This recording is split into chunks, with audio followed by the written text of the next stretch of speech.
Welcome back to the channel, guys. Today we're travelling all the way back to 1990, a truly iconic year in WWE history. It was a year of massive characters, unforgettable feuds, legendary debuts, and some of the most nostalgic pay-per-views of all time. But we're not just talking wrestling, because 1990 was also bursting with pop culture moments across America and England that shaped the decade. Strap in, because this is your full WWE 1990 year in review. As the calendar flipped into 1990, WWE, still the WWF at the time, was deep into the golden era of colourful superheroes battling larger-than-life villains. Hulkamania was still running wild, the Ultimate Warrior was exploding in popularity, and characters like Dusty Rhodes, Ted DiBiase, and Randy Savage were carrying the company's storytelling. WWE in 1990 was all about big looks, big promos, and even bigger personalities. Pay-per-view was becoming mainstream, toys and merchandising were booming, Saturday morning shows were pulling millions, and Vince McMahon's cartoon-like vision for wrestling was at full power.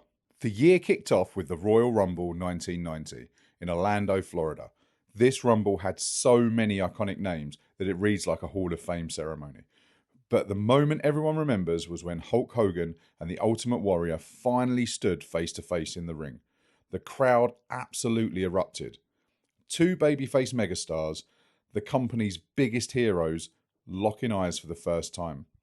This built the foundation for the biggest match of the year at WrestleMania.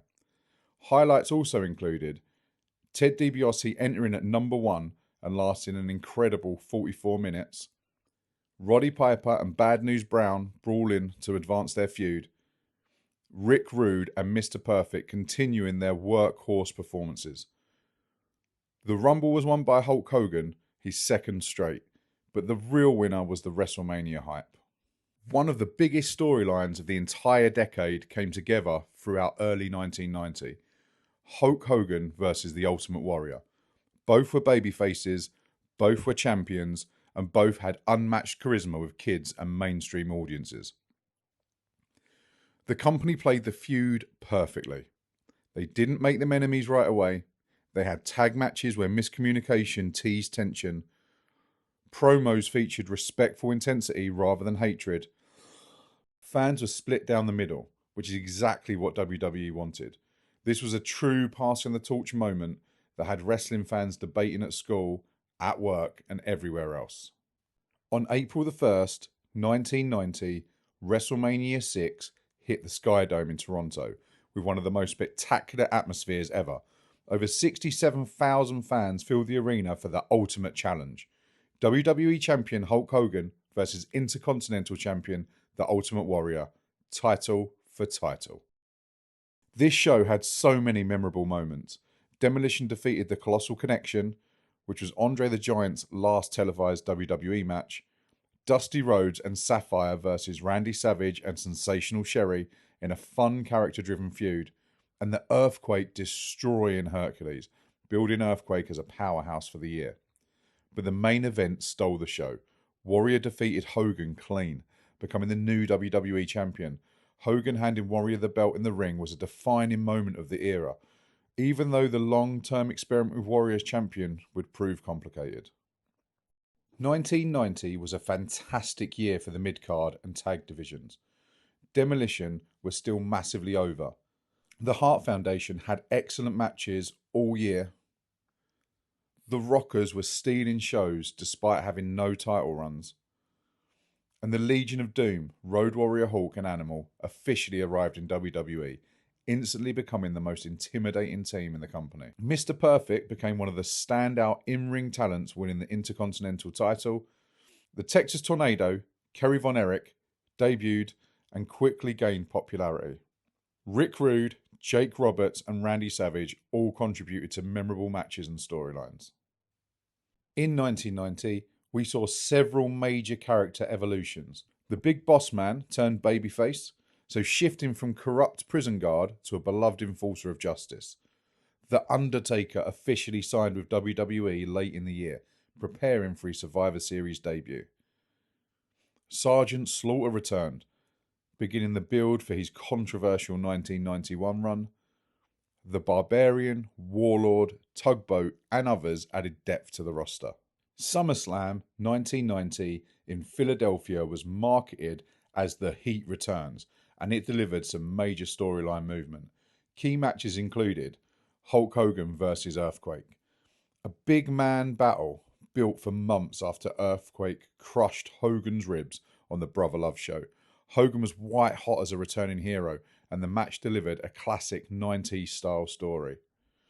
The Ultimate Warrior versus Rick Rude. They faced inside a steel cage for the WWE Championship. Rude was at his best, and this was one of Warrior's stronger title defenses. The Hart Foundation versus Demolition.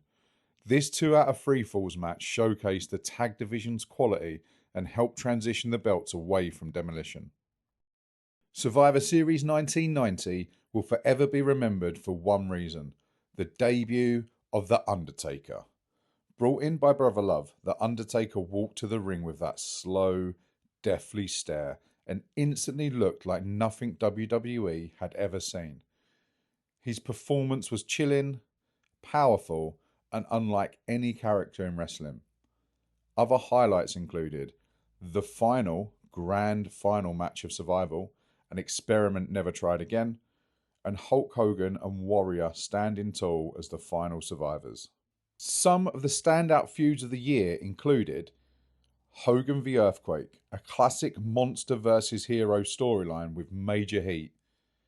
Jake the Snake Roberts versus Ted DiBiase, one of the best storytelling feuds of the era.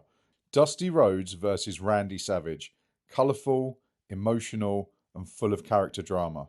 Bad News Brown versus Roddy Piper, explosive personalities, entertaining chaos, and very memorable backstage stories. Rick Rude versus the Ultimate Warrior. Rude was the perfect opponent to try to carry Warrior through long matches, especially their steel cage battle. By the end of 1990, WWE was in an interesting spot. Warrior was champion, but struggling to draw like Hogan. Hogan remained the company's biggest star. The Undertaker had debuted and immediately signaled a new era. The tag and mid-card divisions were strong and full of talent. Storylines were shifting towards the more dramatic and cartoony style of the early 90s.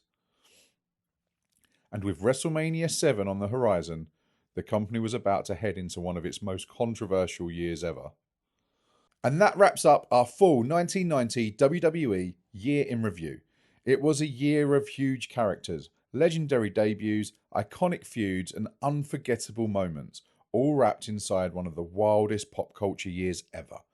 If you enjoyed this deep dive, hit that like button, drop a comment with your favourite moment of 1990, and subscribe for more classic WWE reviews. Thanks for watching, and I'll see you in the next one.